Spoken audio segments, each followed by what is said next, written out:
Há um peso que muitos cristãos carregam todos os dias, mas esse peso não vem de Deus. É uma culpa que eles mesmos se impuseram ou que outros colocaram em cima deles. E enquanto continuam carregando esse peso, eles perdem algo precioso, a paz que Cristo já pagou para dar a eles. Hoje, você vai descobrir 5 coisas pelas quais você pode estar se sentindo culpado, mas que Deus nunca chamou de pecado. E quando você terminar este vídeo, vai entender a diferença entre a voz de Deus, que convence com amor e te mostra o caminho, e a voz da religiosidade, que condena sem fundamento e te deixa preso. Porque Paulo escreveu em Gálatas capítulo 5, versículo 1, para a liberdade foi que Cristo nos libertou. Permanecei, pois, firmes, e não vos submetais de novo a jugo de escravidão. Você ouviu isso? Para a liberdade, não para uma nova prisão religiosa. Então presta atenção em cada palavra que vou falar, porque carregar culpa falsa não é humildade, é roubar de você mesmo a liberdade que Jesus conquistou na cruz. E a última revelação que vou trazer vai mudar completamente como você entende a voz de Deus na sua vida. Fica até o final, porque isso pode ser o que te liberta hoje. Vamos direto ao ponto. A primeira coisa pela qual cristãos sinceros se sentem culpados, mas que Deus nunca chamou de pecado, é ter limites e dizer não. Isso mesmo. Estabelecer limites saudáveis e recusar pedidos quando necessário. E você pode estar pensando, mas espera, Jesus não disse para amar ao próximo, para servir, para dar a outra face? Sim, disse. Mas Jesus também fez algo que muitos ignoram. Ele estabeleceu limites. Em Marcos, capítulo 1, versículos 35 a 38, a Bíblia conta que Jesus se levantou de madrugada, foi para um lugar deserto e orou. Quando os discípulos o encontraram, disseram, todos te buscam.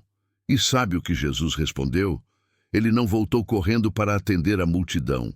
Ele disse, vamos a outros lugares, às povoações vizinhas, para que eu pregue também ali, pois foi para isso que eu vim. Jesus disse não. Ele tinha um propósito específico e ele não se deixou pressionar pela expectativa alheia. Isso é liberdade. Isso é clareza de chamado. Mas o que acontece hoje? Você vive numa cultura cristã onde dizer não é visto como falta de amor, egoísmo, ou pior, como se você estivesse falhando espiritualmente. Conhece aquela pessoa que serve em 5 ministérios diferentes? Ela está esgotada. Mal tem tempo para a própria família, mas quando alguém pede mais uma responsabilidade, ela não consegue recusar. Por quê? Porque tem medo. Medo de decepcionar. Medo de parecer fria. Medo de que digam que ela não ama a Deus o suficiente. Então ela diz sim mais uma vez.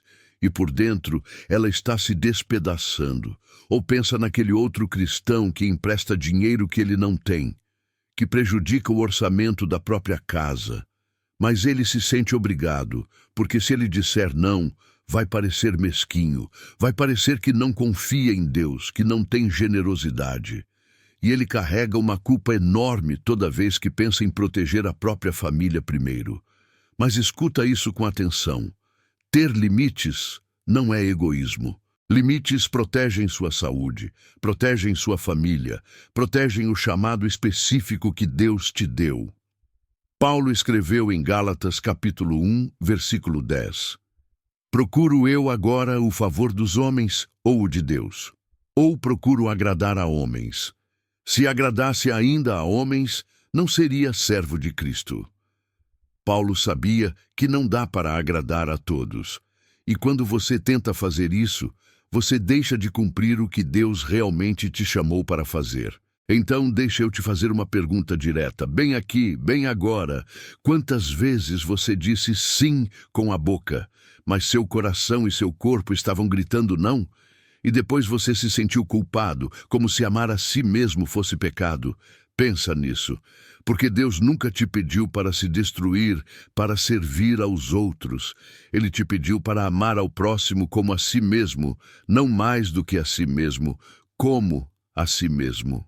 Isso significa que cuidar de você, ter limites, dizer não quando necessário, não é pecado, é sabedoria, é mordomia, é obediência ao design que Deus colocou em você como ser humano limitado. Mas esse é só o primeiro peso falso. O segundo é ainda mais silencioso e destrói mais pessoas do que você imagina. Continua comigo. A segunda coisa pela qual cristãos se sentem culpados é descansar e cuidar de si mesmos. E olha, isso não é só sobre tirar férias uma vez por ano, é sobre ter hobbies, é sobre dormir as horas necessárias, é sobre cuidar da saúde física e emocional sem sentir que você está sendo frívolo ou mundano, porque dentro de muitas igrejas existe uma cultura do martírio. Uma ideia torta de que quanto mais você sofre, quanto mais você se sacrifica, quanto mais você se esgota, mais espiritual você é. Como se Deus ficasse impressionado com o seu burnout.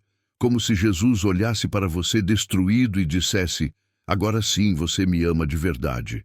Mas sabe o que Jesus realmente disse? Em Marcos capítulo 6, versículo 31, depois de um período intenso de ministério, Jesus olhou para os discípulos e falou: vinde vós mesmos à parte, para um lugar deserto, e descansai um pouco. Jesus mandou eles descansarem. Não era sugestão, era ordem, porque Jesus entendia algo que muitos cristãos hoje esqueceram. Você não é Deus, você é humano, você tem limites. E ignorar esses limites não é fé, é prepotência.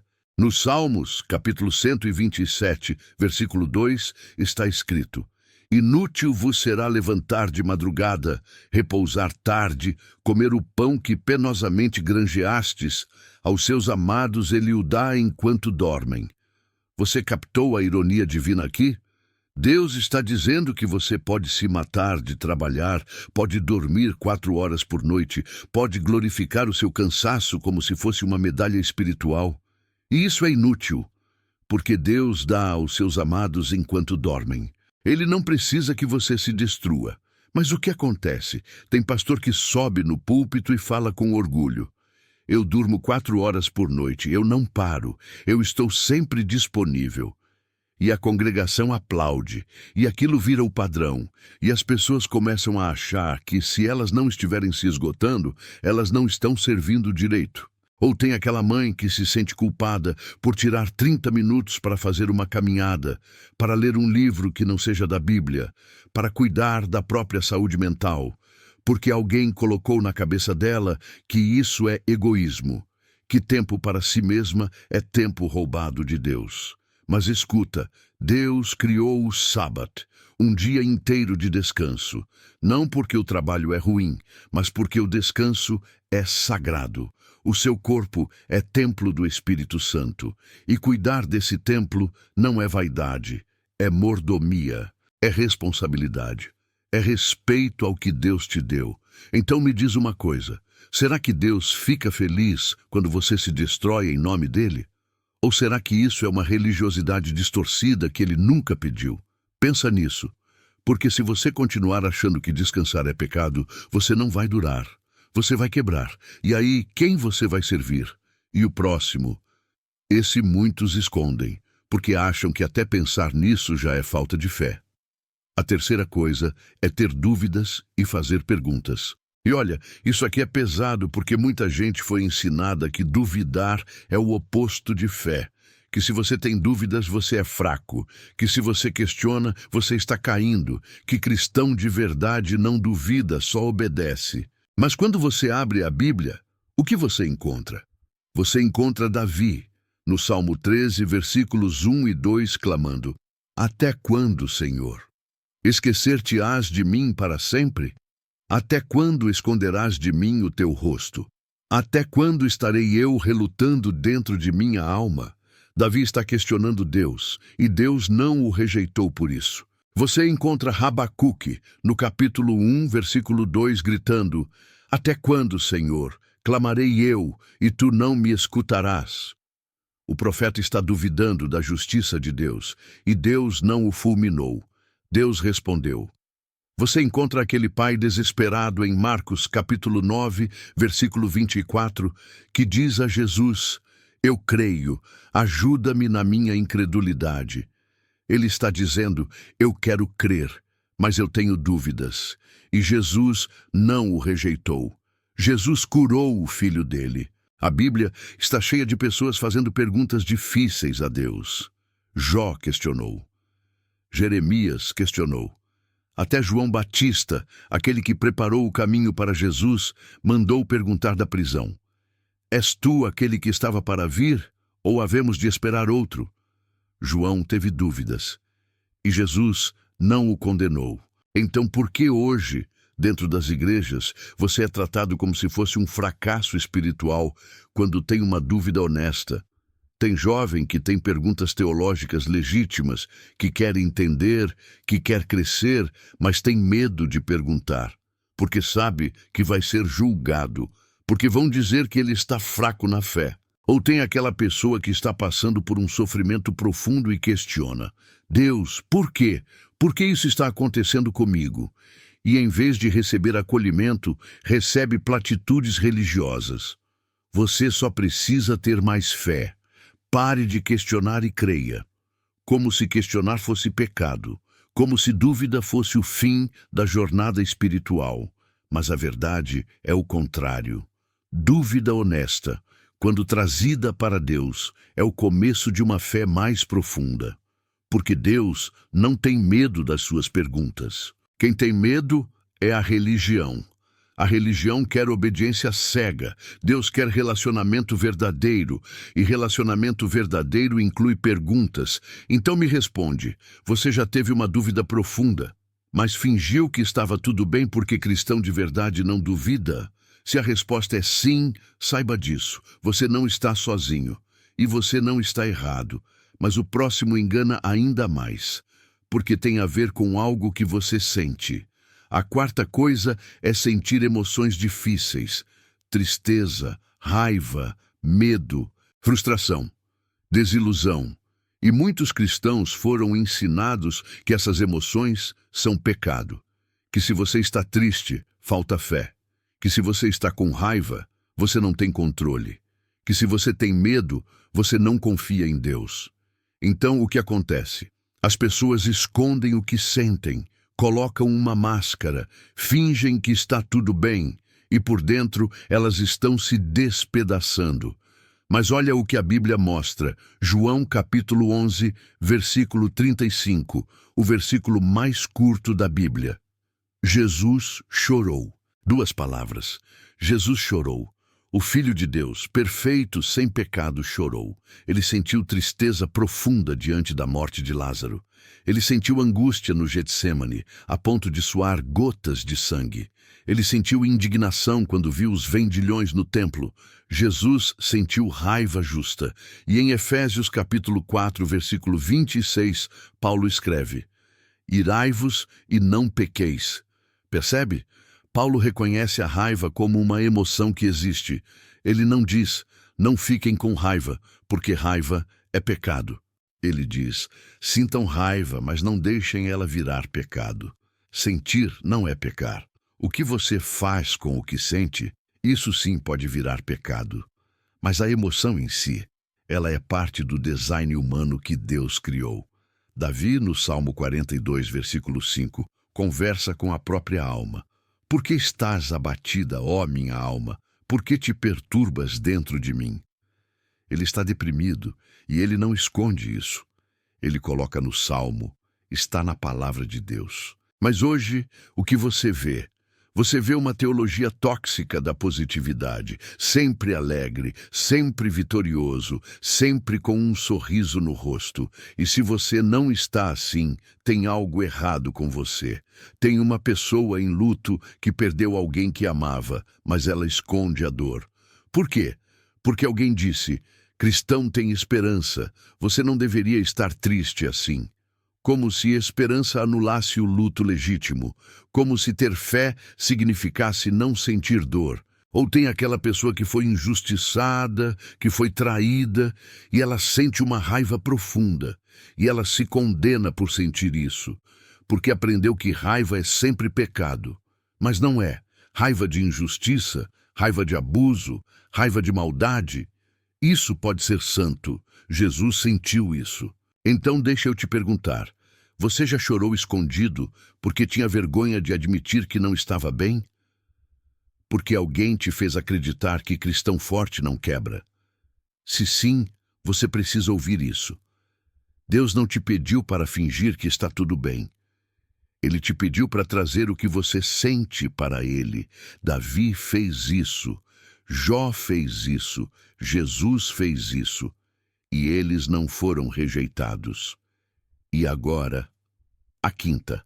Essa é a que mais pessoas fingem e está destruindo lares inteiros. A quinta coisa é não estar sempre feliz ou ter alegria performática. E isso está diretamente ligado ao anterior, mas precisa ser dito separadamente porque é uma armadilha específica. Dentro de muitas igrejas, existe uma pressão imensa para que você esteja sempre radiante, sempre sorrindo, sempre com cara de vitorioso, como se sua aparência fosse propaganda da fé. E aí, o que acontece? Famílias inteiras estão em crise, financeiramente quebradas, emocionalmente destruídas. Mas no domingo, elas vão para o culto sorrindo, cumprimentando. Tudo bem, obrigado. Louvado seja Deus. E voltam para casa e entram em desespero silencioso. Porque ninguém pode saber que elas não estão bem. Porque cristão de verdade não passa por isso. Porque se você admitir que está mal, vão dizer que falta fé. Vão dizer que tem pecado escondido. Vão dizer que você não está orando o suficiente. Mas olha o que Paulo escreveu em Filipenses, capítulo 4, versículo 4. Alegrai-vos sempre no Senhor. E muita gente pega esse versículo e usa como porrete. Tá vendo? Sempre alegre. Mas espera. Paulo escreveu isso de onde? Da prisão. Ele estava preso, acorrentado. Ele não estava numa situação confortável. Então qual era a alegria de Paulo? Não era felicidade emocional. Era uma confiança profunda em Deus, mesmo na dor. É diferente. Tiago, capítulo 1, versículo 2 diz: Tende por motivo de alegria o passardes por várias provações. Percebe a linguagem? Não é sintam alegria, como se fosse uma emoção automática. É, tenham isso como motivo de alegria. Ou seja, escolham a perspectiva certa. Mas isso não anula a dor, não anula o sofrimento. Em Eclesiastes, capítulo 3, versículo 4, está escrito: Há tempo de chorar e tempo de rir. Ou seja, não é sempre a mesma coisa. Tem hora que você vai chorar. Isso não é falta de fé. Mas o que foi feito com isso? Criaram uma cultura de máscara, todo mundo fingindo que está bem, ninguém sendo real. E aí vem alguém com depressão real, com dor real, e ouve: você só precisa louvar mais, você só precisa ter mais fé, como se alegria verdadeira fosse emocionalismo forçado, como se estar bem com Deus significasse estar sempre feliz. Mas não é isso. Paulo tinha alegria no Senhor, mas ele não estava feliz de estar preso. Davi confiava em Deus, mas ele não estava feliz quando fugia de Saul. Jó manteve sua integridade, mas ele não estava feliz quando perdeu tudo. Então me diz, quantas vezes você forçou um sorriso porque cristão não pode parecer triste? Quantas vezes você escondeu sua dor porque ia parecer que você não tinha fé? E quantas vezes isso te deixou mais sozinho, mais quebrado, mais distante de uma comunidade que deveria te acolher? Agora você viu as 5. Ter limites e dizer não. Descansar e cuidar de si mesmo. Ter dúvidas e fazer perguntas.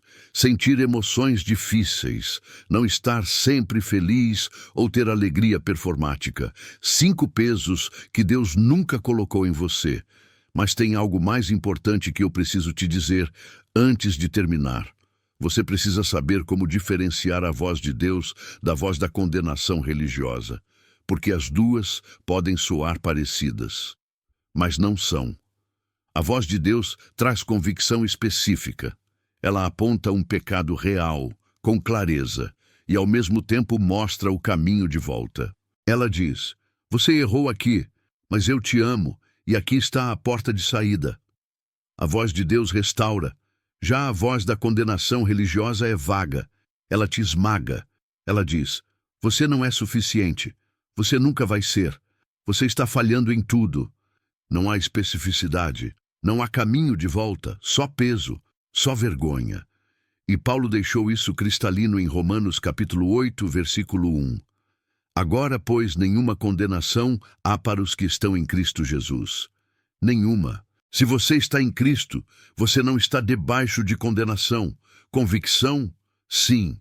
Deus te corrige porque te ama. Mas condenação? Não. Aquele peso esmagador que te faz sentir que você nunca vai ser bom o suficiente? Não vem de Deus. Então, se você reconheceu que está carregando o peso que Deus nunca colocou em você, hoje é o dia de soltar. Não porque você é rebelde, não porque você está sendo negligente, mas porque Cristo já pagou pelo que era pecado de verdade. E Ele não te pede para carregar o que não é. Ele te ofereceu liberdade. E liberdade não é fazer o que você quer, é conhecer a verdade, e a verdade te libertar. Agora eu quero te fazer um convite. Se essas palavras tocaram em você, se você reconheceu que está carregando culpa religiosa, deixa nos comentários apenas isso. Eu escolho liberdade. Só isso. Não precisa explicar, não precisa contar sua história se você não quiser. Mas deixa essa declaração. É o seu compromisso. Contigo mesmo. Com Deus. Com a verdade que te liberta. E se você conhece alguém que está carregando esse peso, compartilha esse vídeo. Pode ser a palavra que essa pessoa precisava ouvir. Pode ser o que quebra a prisão religiosa dela. E se você quer continuar recebendo mensagens que trazem verdade, que não tem medo de confrontar religiosidade, se inscreve no canal. Porque aqui não é sobre ganhar like. É sobre libertar pessoas. E você pode fazer parte disso. A paz de Cristo é tua. Não por esforço, por graça. Que Deus te abençoe. E que você viva na liberdade que Jesus conquistou para você. Um abraço. Até o próximo vídeo.